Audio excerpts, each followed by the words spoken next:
Estamos aquí en vivo ya. Déjame hacer unos ajustes, porque ustedes saben bien de que siempre lo tengo que hacer. Y venir aquí.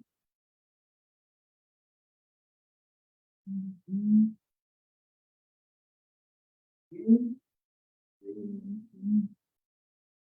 También.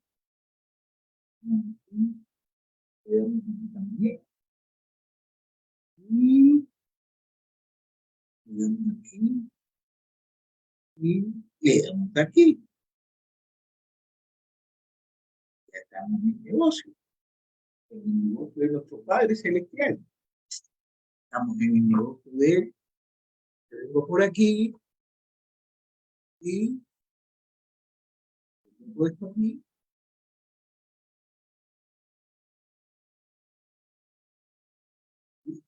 Por aquí entonces también. Más aún. ¿Qué más hace Jesús? Ok. Y así también. Ok. Y aquí también. Y abro esto. Ok. Abro esto. Sigo abriendo aquí. Okay. Y así. ¿De qué hago? Ah, ¿qué hace Jesús? Ok.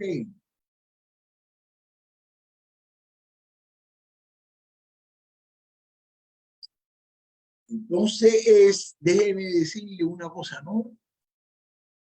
Buenos días. Déjeme decirle primeramente buenos días.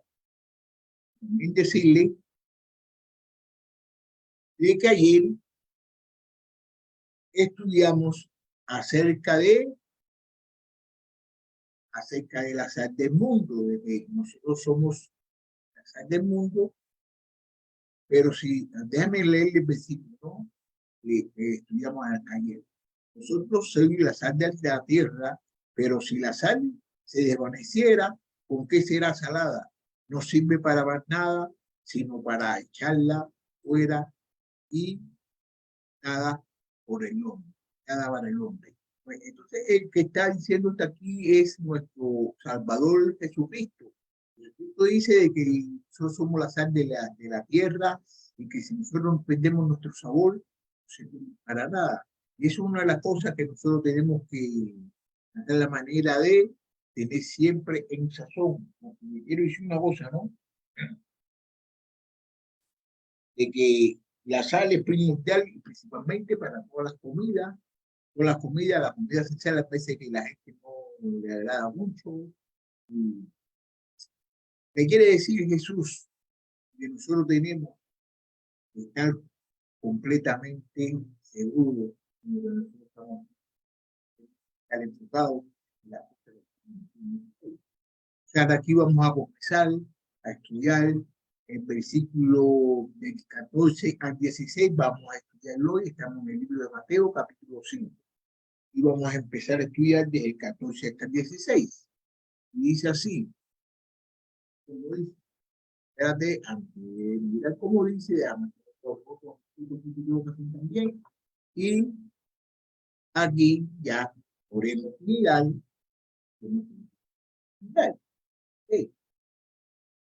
la luz del mundo, ¿okay? Eso es lo que vamos a hablar tranquilamente en este momento. Vosotros sois la luz del mundo.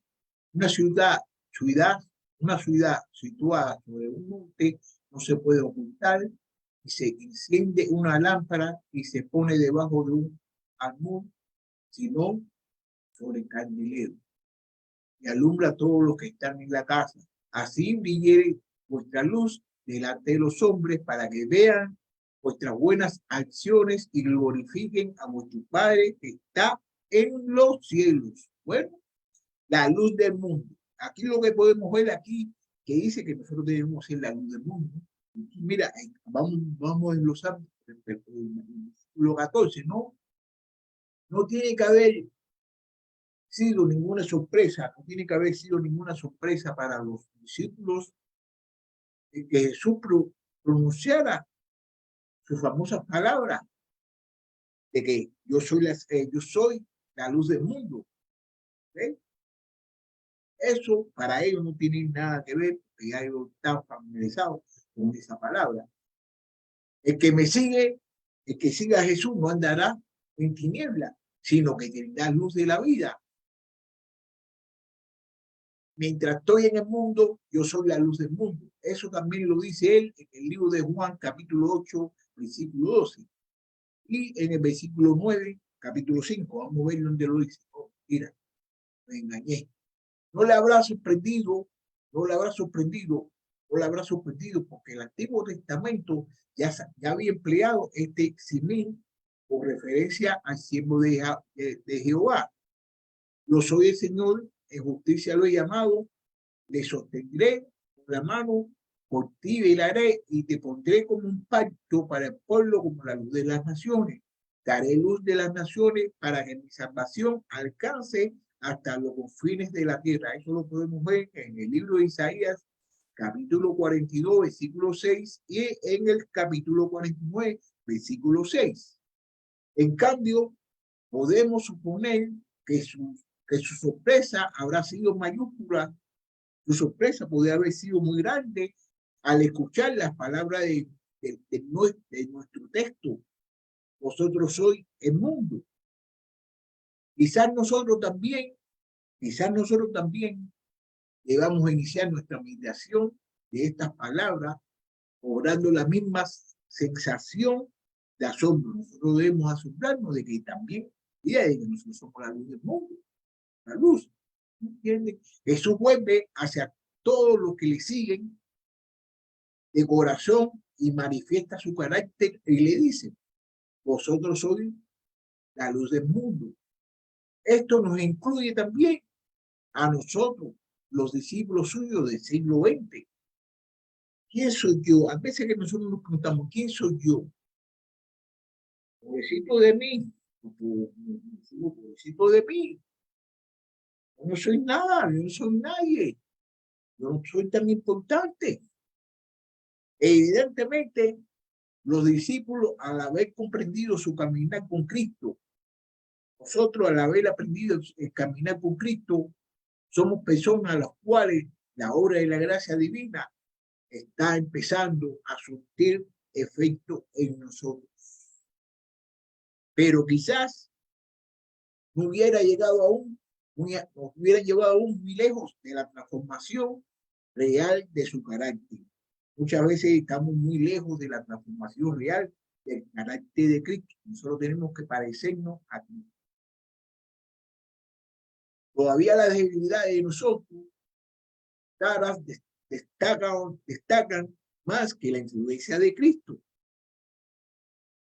Desde luego, no eran la luz del mundo a causa de virtudes que poseyeran antes de conocer a Cristo. Nosotros no somos la luz del mundo, nosotros no somos la luz del mundo antes de conocer a Jesucristo. Él nos eligió porque previamente hubieran dado luz al mundo, sino como consecuencia del compromiso que habían adquirido con él. Y ellos habían empezado a brillar, solo era porque Jesús lo había alumbrado. Si nosotros empezamos a alumbrar, solamente porque Jesús lo había alumbrado. Mira lo que dice en el libro de Juan, capítulo 9, al capítulo 1, versículo 9. Aquella luz verdadera que alumbra a todo hombre venía a este mundo. Entonces, si nosotros somos luz, es porque nosotros hemos sido brillados. ¿Por quién? Por Jesús. Aquella luz verdadera que alumbra a todo hombre venía a este mundo. El versículo Juan, capítulo Juan, capítulo 1, versículo 9. Aunque sea probable que Cristo pronunciara estas palabras aplicadas a sí mismo con prioridad a las mismas palabras aplicadas a los discípulos, sigue siendo cierto que estos solo eran luz del mundo. Al siguiendo a Cristo. Entonces nosotros podemos ser luz, luz del mundo si seguimos a Cristo. Era la luz en la medida en que eran fieles a su mensaje, y el carácter de Jesús se formaba en ellos. Iban a ser luz después de Pentecostés, porque el Espíritu de Jesús haría su morada en ellos para transformarlos a su imagen. Entonces nosotros en estos momentos, nosotros somos luz. Él es la gran luz original, la gran luz de Jesucristo es la gran luz original. Ellos, las pequeñas luces reflejadas, y entonces los discípulos, ellos eran las pequeñas luces reflejadas. El sol, él es el sol, él es el sol que tiene luz en sí. Y ellos, la luna, que brilla solo mientras permanecen en el sol. Quiere decir que ellos, para poder brillar, para dar luz, ellos tienen que pertenecer. ¿Quién? Es Jesucristo. Igualmente que todos nosotros también. Nosotros, para nosotros poder dar luz, nosotros tenemos que permanecer a Cristo. Nosotros tenemos que estar en Cristo. Nosotros tenemos que hacer el mandamiento. Nosotros tenemos que seguir su ejemplo. Nosotros también participamos de esta luz para seguir un momento con la misma metamorfosis. Es como si el sol se hubiera escondido durante un tiempo y estuviéramos a la espera de un pronto amanecer. Mientras tanto, hasta su llegada, los que reflejamos la luz del sol debemos brillar en el mundo para iluminar a los hombres. Ellos no pueden ver a Jesucristo. La única manera en la que conocerán su luz es viéndola reflejada en nosotros. Nuestro cometido es alto y glorioso. Así pues que con emoción tienen que haber escuchado estas palabras los discípulos. Los discípulos escucharon esas palabras con tremenda emoción. Primero Cristo ha dicho que son la sal de la tierra. Ahora dice que son la luz del mundo. Ellos, unos modestos trabajadores sin pretensión alguna de grandeza, son palabras que subrayan la inmensa dignidad de ser un cristiano, pero también la seriedad de nuestra responsabilidad. Nosotros tenemos una responsabilidad que es seria. Nosotros tenemos que dar la luz a todas las personas que nos vean. Todas las personas que nos vean tienen que ver a Jesús en nosotros. Israel tenía que haber sido una fuente de luz y bendición para el mundo, pero en vez de dar el testimonio de juicio y la salvación de Dios que hicieron ellos, se habían limitado a jactarse de sus conocimientos superiores, a suponer que era el preferido de Dios y a despreciar el mundo gentil. Ustedes se recuerdan muy bien cuando muchas veces de que Jesús le hablaba a los fariseos, que decían ellos que ellos eran hijos de Abraham, y entonces ellos se sentían muy grandes porque ellos estaban con el pacto de la constitución. Verdaderamente no iban a llevar la palabra de las personas acerca de lo que Dios había hecho por ellos. Mira como dice el libro de Génesis, capítulo 18, versículo 18. Y habiendo de ser Abraham una nación grande y fuerte, y habiendo de ser benditas en todas las naciones de la tierra. Este mismo libro, capítulo 22, versículo 18. En tu simiente serán benditas todas las naciones de la tierra, por cuanto obedeciste mi voz. En el libro de Salmos, capítulo 96, versículo 10, mira lo que dice. Decir entre las naciones Jehová reina. También afirmo el mundo no será conmovido, juzgará a los pueblos en justicia. Por esto mismo, Pablo habla de los judíos como los que creen guías a los ciegos, como los que se creen guías de los ciegos, luz de los que están en tinieblas. Porque eso está en el libro de Romanos, capítulo 2, versículo 19. Como los que creen que guías de los ciegos, como los que se creen guías de los ciegos, luz de los que están en tinieblas. Ahora, El explicar estas palabras a los discípulos es como si Cristo dijera: nuestros contemporáneos tienen como lumbreras a los sacerdotes, los fariseos, a los escribas. Ellos se consideraban a sí mismos los privilegiados, la auténtica luz de aquel Israel que es, a su vez, la luz del mundo.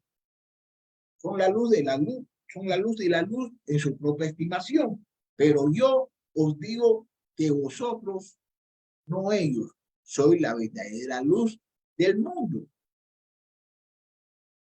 ¿Quiénes en nuestra generación son luz para el mundo? ¿Quiénes son en nuestra generación luz para el mundo? Los catedráticos universitarios, los premios de Nobel, los que hacen las conferencias episcopal, los expertos que aparecen en la mesa redonda de las televisas. No, según Cristo, ellos no son. Para Él son luz del mundo aquellos que creen. Los creyentes son los que son la luz del mundo. No importa cuán sencillos sean, cuyo rostro resplandece con la luz de Cristo y cuya vida refleja su carácter. No determina cómo se vean, cómo sencillos se vean. Solamente lo que tiene que resplandecer la luz de Cristo en ellos, y que la vida que vivan es una vida que sea con el mismo carácter, el carácter de Cristo. Las características de la luz. Ahora vamos a hablar aquí de las características de la luz. La luz tiene muchos significados en la escritura. Y podemos suponer que muchos de ellos tienen cabida en la palabra de Jesús. La luz indica la revelación y el conocimiento de Dios. De ahí que la Biblia expresa la obra reveladora del Espíritu en términos de iluminación o alumbramiento. Mira como dice el libro de Salmos, capítulo 36, versículo 9. Porque contigo está el manantial de la vida. En tu luz veremos la luz. En tu luz veremos la luz. Porque contigo está el manantial de la vida. En tu luz veremos la luz. Está en el libro de Salmos, capítulo 36, versículo 9. Ay, Dios mío.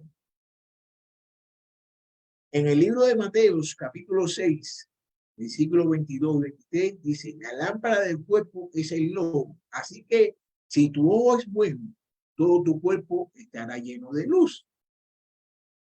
Pero si tu ojo es maligno, todo tu cuerpo estará en tinieblas. Así que si la luz que en ti hay es tiniebla, ¿cuántas no serán las mismas tinieblas?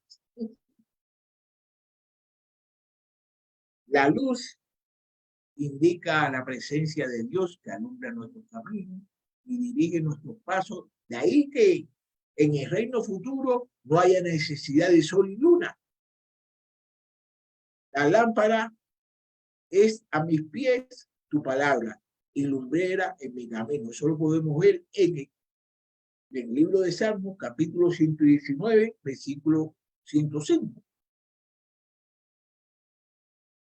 Ya el sol no será para ti luz del día, ya el sol no será para ti luz del día, ni al resplandor de la luna te alumbrará, sino que tendrás el Señor por luz eterna y a tu Dios por tu gloria. Eso está en el libro de Isaías, capítulo 60, versículo 19. La ciudad no tiene necesidad de sol ni la luna que la ilumine, porque la gloria de Dios la ilumina y el Cordero es su lumbrera. Eso está en el libro de Apocalipsis 21 y 20. Capítulo 21, versículo 23. La luz puede referirse también al gozo, a la felicidad, en contraste con la oscuridad, del dolor y la tristeza. La luz puede significar la esperanza que trae Cristo, en contraste con la oscuridad de lo que no tienen ninguna esperanza, sino que viven en lugar de muerte. En el libro de Salmos, capítulo 97, versículo del 11 al 12, dice, luz está sembrada para el justo y alegría para los rectos de corazón. Alegrados justos de Jehová y alabar la memoria de su santidad. El pueblo que andaba en tinieblas ha visto gran luz. El pueblo que andaba en tinieblas ha visto gran luz. A los que habitan en tierra de sombra de muerte, la luz ha resplandecido sobre ellos, porque un niño ha nacido. Mira como dice en el libro de Isaías, capítulo 9, versículo 2 al 6, dice así, el pueblo que andaba en tinieblas vio gran luz, lo que moraba en tierra de sombra de muerte, luz resplandeció sobre ellos. Multiplicaste la gente y aumentaste la alegría. Se alegraron delante de ti, como se alegran en la siega, como se gozan cuando reparten despojos. Porque tú quebraste sus pesados nudos y la vara de su hombro y el cetro de su opresor, como en el día de Madián. Porque todo calzado que lleva el guerrero en el tumulto de la batalla y todo manto revocado en sangre serán quemados pasto del fuego. Versículo 6.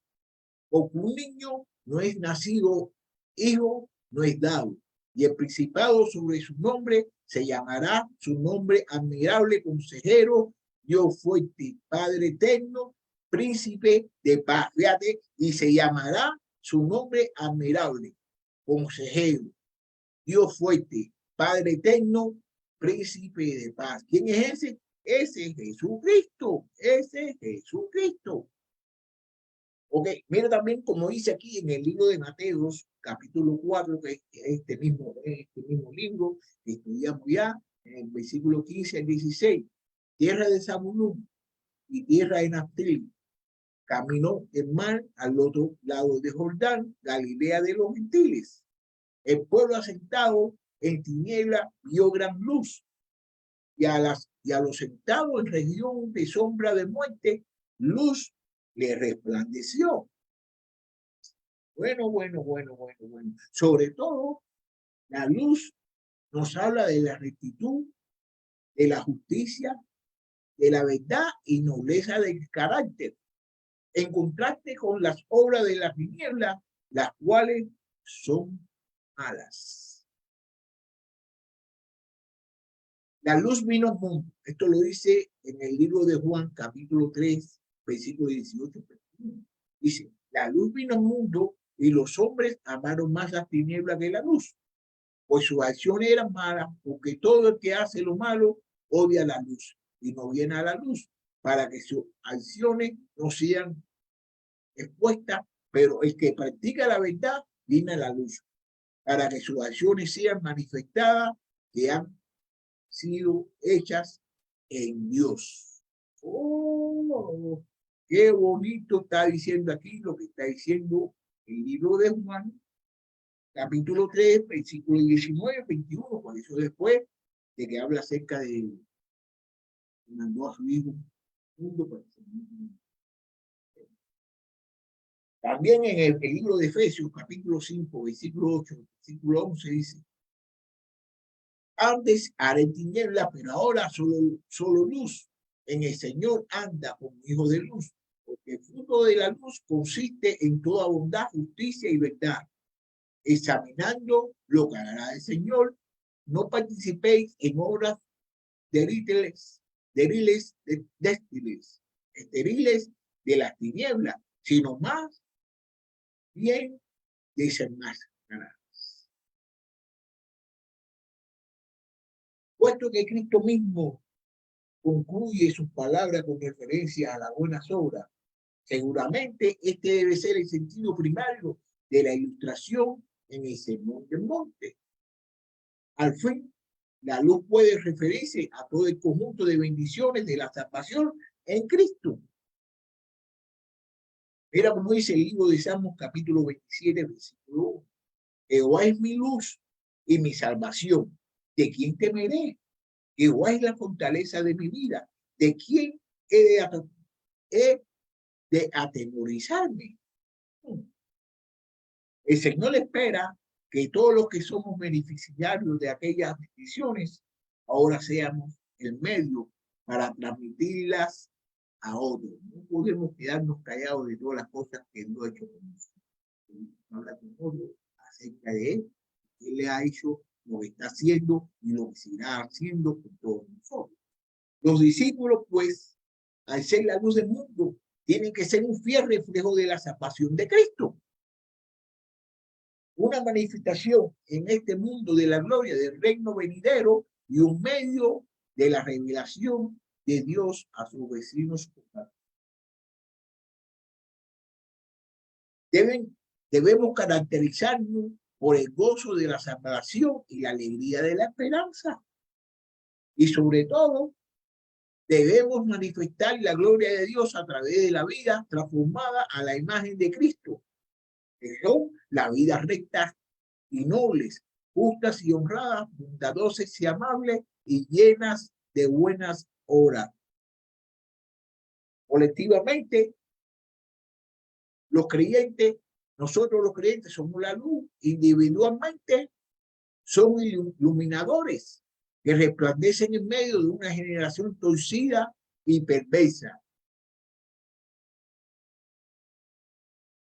Vuelve a decir que una de las implicaciones de nuestra frase es que el mundo está en tinieblas a pesar de los avances en conocimiento, ciencia y tecnología, sigue estando. Moral y espiritualmente, el mundo se caracteriza por la más profunda oscuridad e ignorancia de Dios. Si los discípulos no cumplen su cometido al mundo el mundo seguirá oscuro. El mundo seguirá oscuro si no hablamos acerca de la palabra de Dios.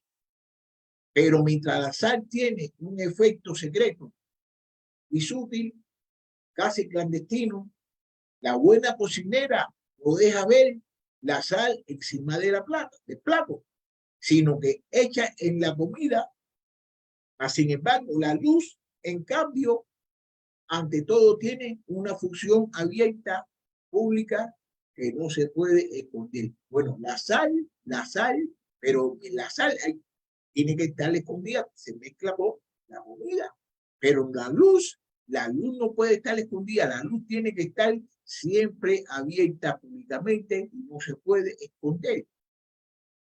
Sobre este aspecto público del carácter de la luz recaen estas dos ilustraciones que Cristo procede al emplear. Las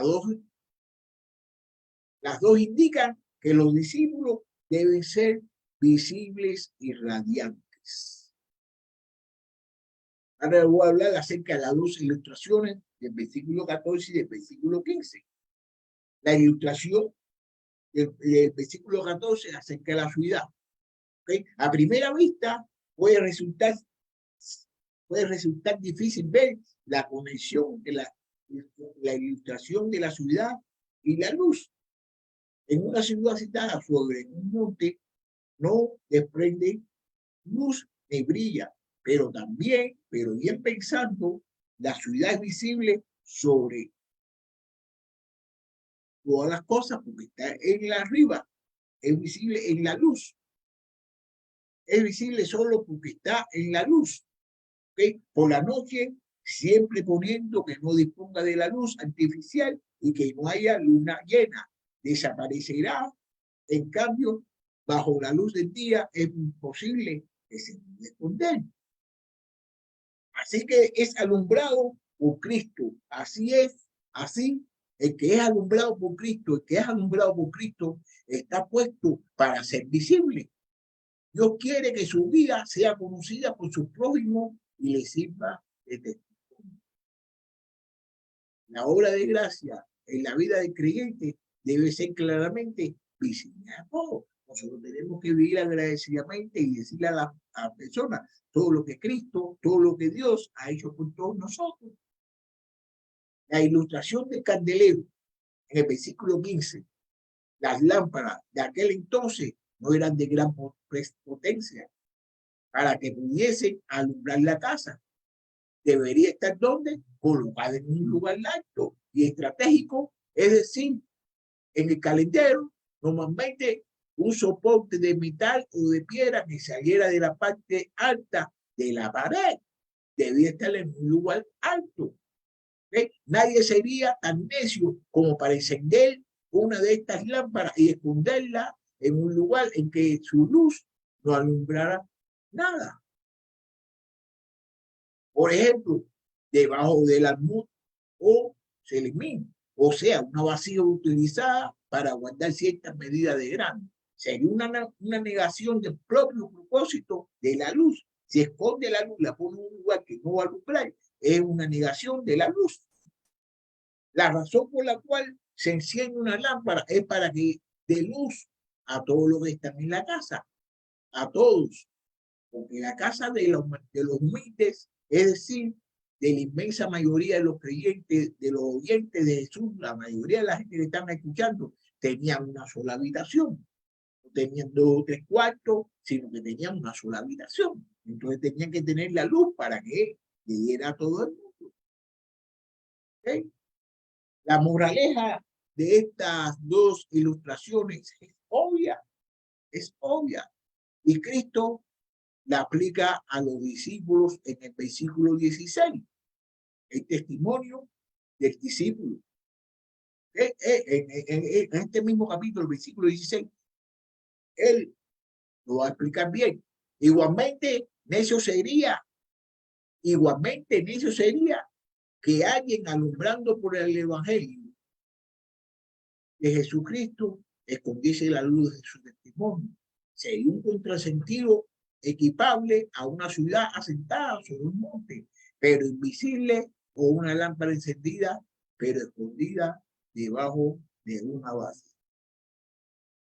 Dios ha colocado a los discípulos en medio del mundo, no para que se escondan, sino para que sus buenas obras sean manifestadas a todos. Por lo tanto, deben conocer su dignidad y conservarse en ella. No puede haber tal cosas como un discípulo secreto. No puede haber un discípulo secreto. No puede haber un discípulo secreto, porque el secreto destruye al discipulado. El secreto destruye al discipulado. O el discipulado destruye el secreto. Jesús no dijo, vosotros sois la luz de la iglesia. Jesús no dijo de que nosotros seamos la luz de la iglesia. Dijo, soy la luz del mundo. Esto significa que la fe que un hombre o mujer profesa debe ser visible para todos en su vida en el mundo. En el mundo. Hay muchas personas que son luces en la iglesia, pero no son luces en el mundo. Mucho se ha escrito acerca de estas buenas obras y su carácter exacto. En el contexto, sin embargo, parecería que Cristo está hablando de aquel comportamiento en todas sus manifestaciones que procede naturalmente del carácter descrito en la bienaventuranza. Esto incluirá, por supuesto, el cumplimiento de la ley moral del Antiguo Testamento, pero también irá más lejos, La estricta observancia de la ley no incluye aquellas buenas obras implicadas en la enseñanza de la segunda mitad de este capítulo. La persona descrita en los versículos de este capítulo, de 3 al 12, guardará la ley de Cristo expuesta en los versículos. Entonces, del 21 al 48, los versículos del 21 al 48, como también practicará la piedad. Y entonces lo practicará, como también lo practicará. Y la piedad, que lo vamos a ver en el capítulo 6, del 1 al 18. Evitará la fama materialista, denunciando en él, y pondrá por obra las instrucciones. Eso lo vamos a ver en el capítulo 7, versículo del 1 al 27. No es cuestión de elegir un aspecto de todas estas enseñanzas, sino de entender que Cristo está hablando de todos ellos. Y por eso es que estoy estudiando este libro versículo por versículo o contexto por contexto, porque esto nos puede ayudar y esto nos puede enseñar a cómo nosotros podemos vivir la vida cristiana. Ahora vamos a ver, hacer buenas obras. Hacer buenas obras no es ni más ni menos que vivir como Cristo en el mundo. Se lo voy a volver a repetir. Hacer buenas obras no es más ni menos que vivir como Cristo vivió en el mundo. Sin embargo, hacemos bien en matizar que Cristo no quiere decir que hagamos buenas obras y la sola finalidad de ser visto por otros, ¿sí? Él no quiere que nosotros hagamos buenas obras para ser vistos por otros, ¿sí? Él no quiere eso, no le gusta eso.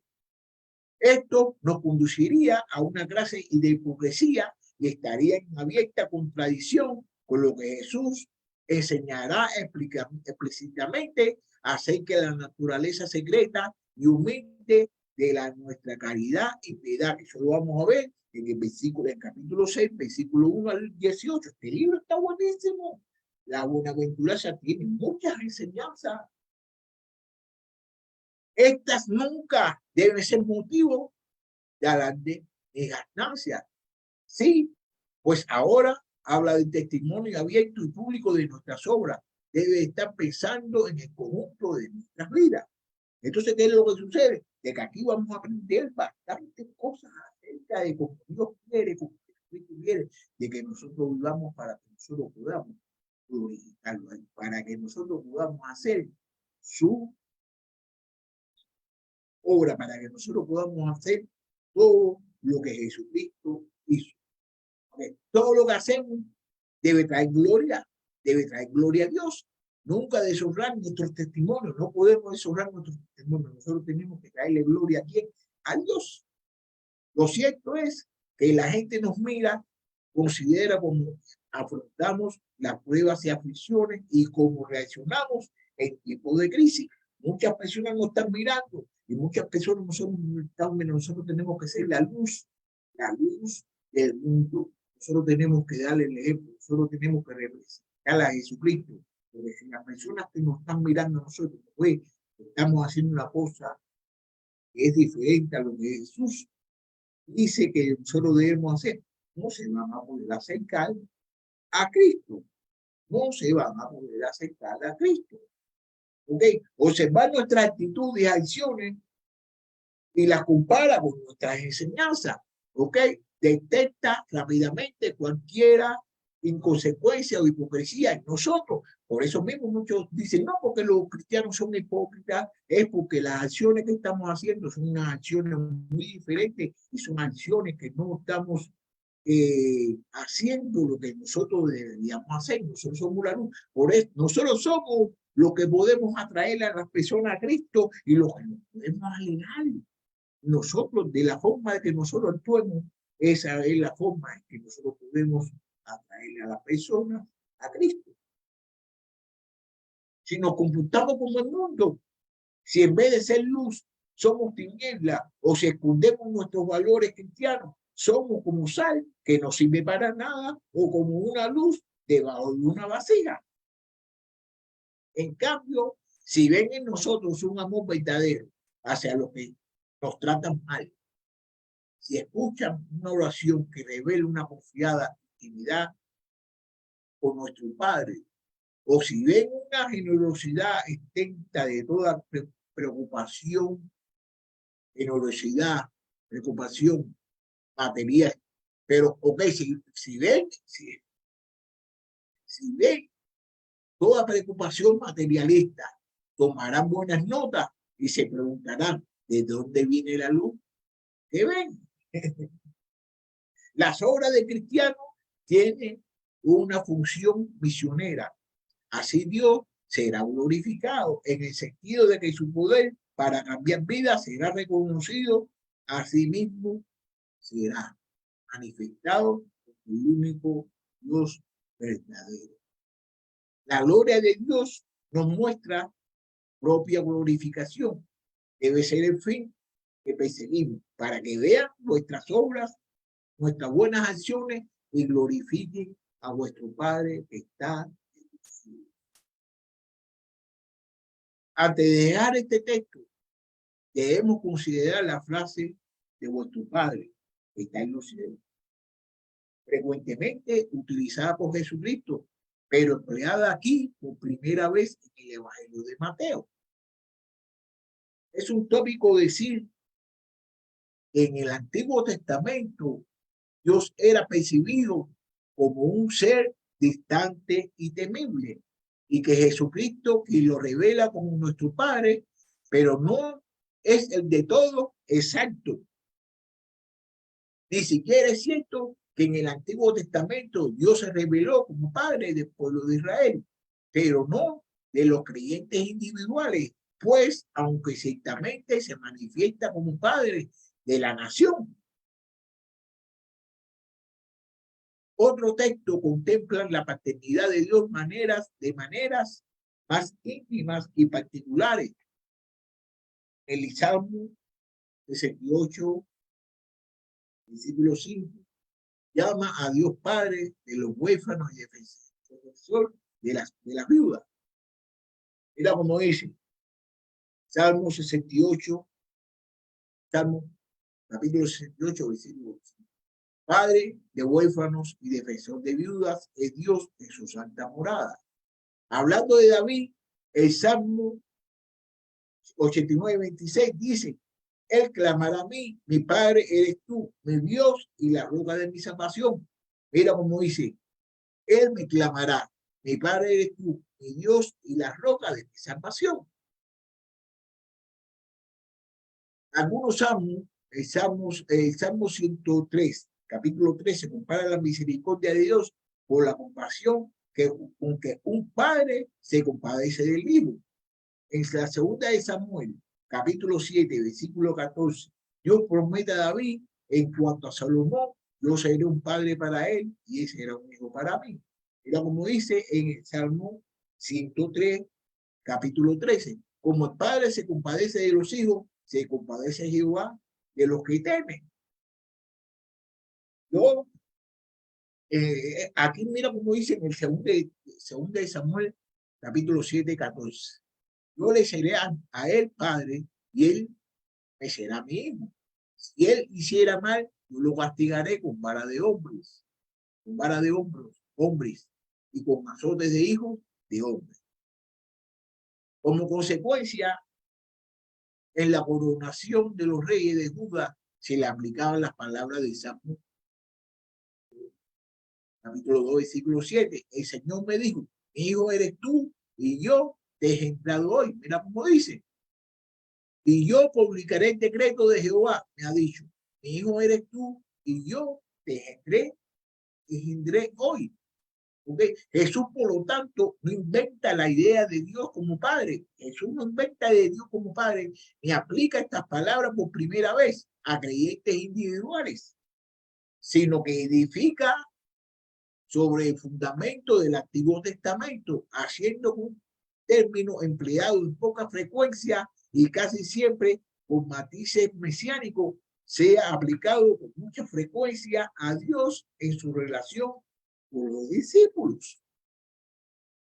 Mucho más aceptada es la idea de que la frase de vuestro Padre que está en los cielos comunica a la vez la cercanía y la trascendencia de Dios, su ternura, intimidad, Padre, y su majestad y gloria que está en los cielos. Ahora bien, la intimidad,